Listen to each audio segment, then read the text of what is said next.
وطن کې قادسالي ده هم ګرانی ده او هم جنگ شو جانان رانه ورکیږي څه تدبیر خو یې پکار دی ای پیره هم غصه وه هم مسکی شو هم یې ښکل کړم ای پیره هم غصه وه هم مسکی شوه هم یې ښکل کړم دا خوب څه هسې نه و څه تعبیر خو یې پکار دی خطا سره چې عذر معذرت نه وي فساد شي خطا سره چې عذر معذرت نه وي فساد شي او فساد چې رنګه وي څه تعذیر خو یې پکار دی ریباره غلی غلی د جانان یو انځور جوړ کا ریباره غلی غلی د جانان یو انځور جوړ کا سبا که چیرته نه وي یو تصویر خو یې پکار دی سبا که چیرته نه وي یو تصویر خو یې پکار دی خوږو او درنو په ادب مینو ملګرو ډیر ډیر سلامونه او ډیر ډیر درناوی درته وایم سره د ډیرو نیکو هیلو او پښتني مینې فضل وهاب خاموش یم ستاسو په خدمت کې بیا د یو دوو نوو کلامونو سره حاضر یم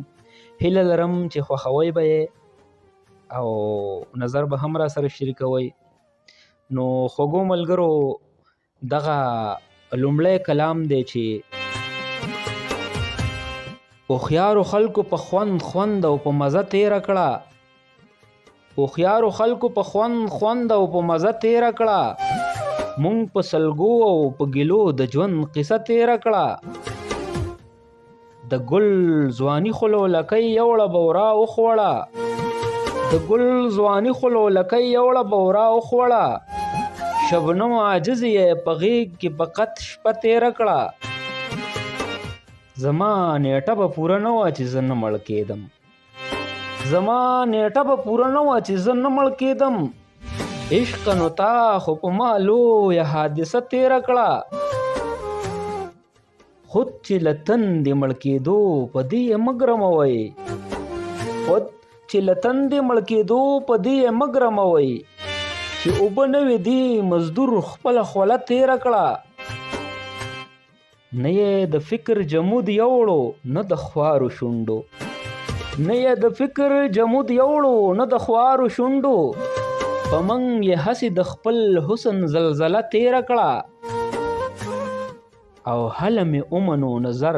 او خولې مې وستایلو هله مې ومنو نظر او خولې مې وستایلو چې په سپېمو مې د ګلاب د ګل وږمه تیره کړه هله مې ومنو نظر او خولې مې وستایلو چې په سپېمو مې د ګلاب د ګل وږمه تیره کړه مونږ به د ژوند د مازیګر له خونده څه خبر شو مونږ به له ژوند د مازیګر له خونده څه خبر شو چې مو د مرګ په سنګرونو کې غرمه تیره کړه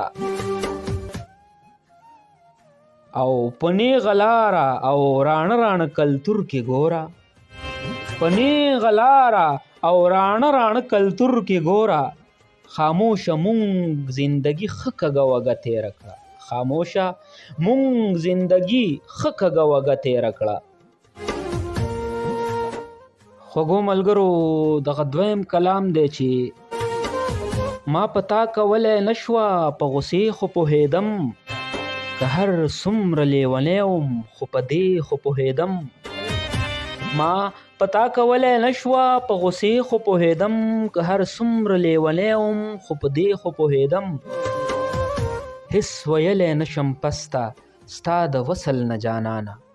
هیڅ ویلی نشم پسته ستا د وصل نه جانانه او تر اوسه خو لا ښه وم او تر دې خو پوهېدم زه خاکي شډل بډل یم زه په ستورو چیرته رسم زه خاکي شډل بډل یم زه په ستورو چیرته رسم هلی بیا یې راله راوړئ په ډیوې خو پوهېدم تا چې شل خبرې وکړې زه د یو دوه کې حیران کړم تا چې شل خبرې وکړې زه د یو دوه کې حیران کړم که نه ښکلیه زه پښتون وم په یوې خو پوهېدم دا یې بیا له فامه بد وم دا یې بیا خفه کولم دا یې بیا له فامه بد وم دا یې بیا خفه کولم ښه ترخې ته څه اړتیا وه په خوږې خو پوهېدم ښه ترخې ته څه اړتیا وه په خوږې خو پوهېدم مرور به وې منم خو داسې غلی خو به نه تلې مرور به وې منم خو داسې غلی خو به نه تلې څه ګیله به دې وکړې په ګیلې خو پوهېدم څه ګیله به دې وکړې په ګیلې خو پوهېدم که هر څو مې فکر نه و ستا د وصل غرغرې ته که هر څو مې فکر نه و ستا د وصل غرغرې ته خو چې شپه دې شوه د هجر نو په شپې خو پوهېدم زه خاموش وم ځکه غلی چې فطرت مې خاموشي وه زه خاموش وم ځکه غلی چې فطرت مې خاموشي وه کني ستا د ښکلي حسن په نغمې خو پوهېدم